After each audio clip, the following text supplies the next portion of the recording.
The night was heavy with silence, the kind of silence that doesn't soothe but suffocate. In a small southern town, silence was more than the absence of sound, it was a weapon. For Evelyn Harris, it was a prison she had lived in for 60 years, a silence filled with ghosts, unanswered questions, and a photograph she never let go of.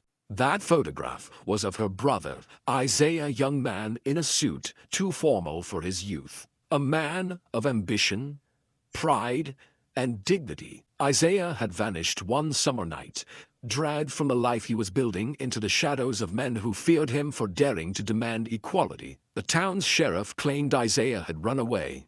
Neighbors whispered he had gone north, but Evelyn knew better. She had seen the men who took him, and she knew the truth. Isaiah hadn't left.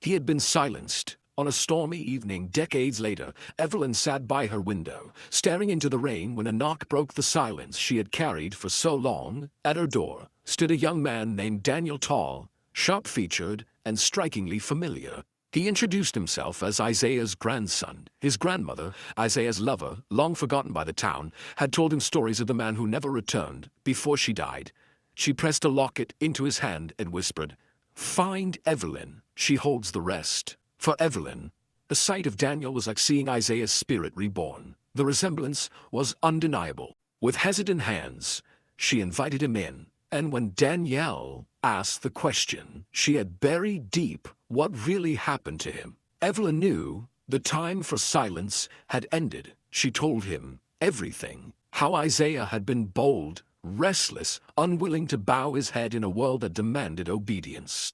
How he organized meetings in secret, spoke of rights, whispered of a future where dignity was not something earned but something all were born with. She told him how he disappeared on an ordinary evening, taken by men whose names were still spoken with respect until men whose wealth and power had been passed down like heirlooms. Daniel's fists tightened as he listened. He realized Isaiah hadn't just been a victim. He had been a leader, a spark of hope extinguished because it burned too brightly.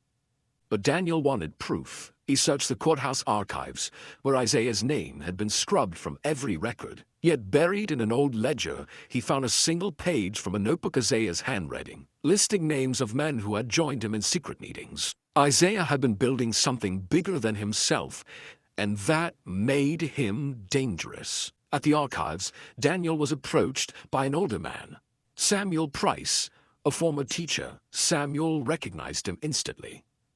"You look just like him," he whispered. Samuel confessed he had once stood beside Isaiah, but had been forced into silence after his classroom was burned for speaking out. He revealed a chilling secret.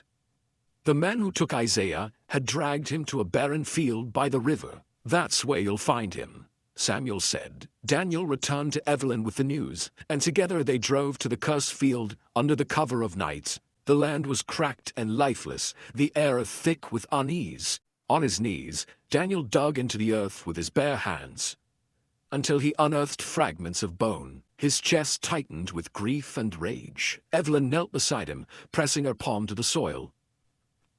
"We found him," she whispered. "After all these years, we found him." But finding Isaiah was only the beginning. They reported the discovery, and immediately the town stirred.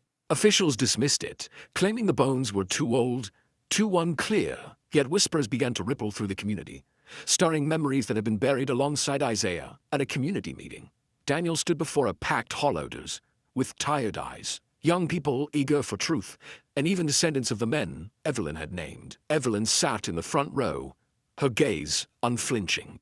Daniel pressed play on his recorder, and Evelyn's trembling but resolute voice filled the room.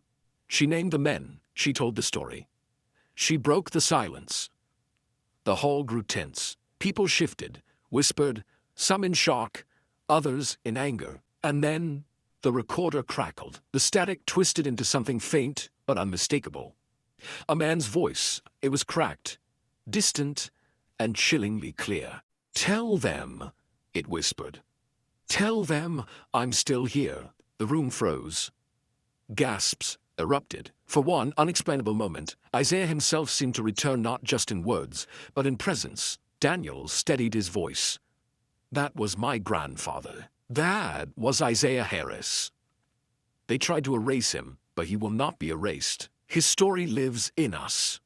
His voice demands justice. The hall erupted. Elders rose to their feet, tears streaming down their faces. Young people shouted affirmations. Even those who once denied the story felt the truth pressing too heavy to ignore. For the first time in 60 years, Isaiah's name was spoken openly, defiantly, not as a victim, but as a man of courage, dignity, and unyielding strength. Evelyn wept quietly, her trembling body held steady by the knowledge that her brother was finally free. The silence that had haunted her for decades was gone. Isaiah was no longer wandering. He was home. But the story doesn't end there. Because once silence is broken, it cannot return. The men who built power on lies would face questions they could no longer avoid. Families who inherited wealth from injustice would be forced to confront their legacy, and a town that had buried its shame beneath polite smiles would have to reckon with the truth. This was never just about one man. This was about all the stories erased, all the voices silenced, all the names scrubbed from history because they dared to demand dignity. Isaiah's story is their story, and Daniel's determination proves that the next generation refuses to let silence win. So ask yourself, how many Isaiahs were there? How many voices still whisper from beneath the soil, waiting to be heard? Because one thing is certain, the dead do not rest when their truth is denied. And as Evelyn and Daniel learned, justice may be delayed, but it cannot be buried.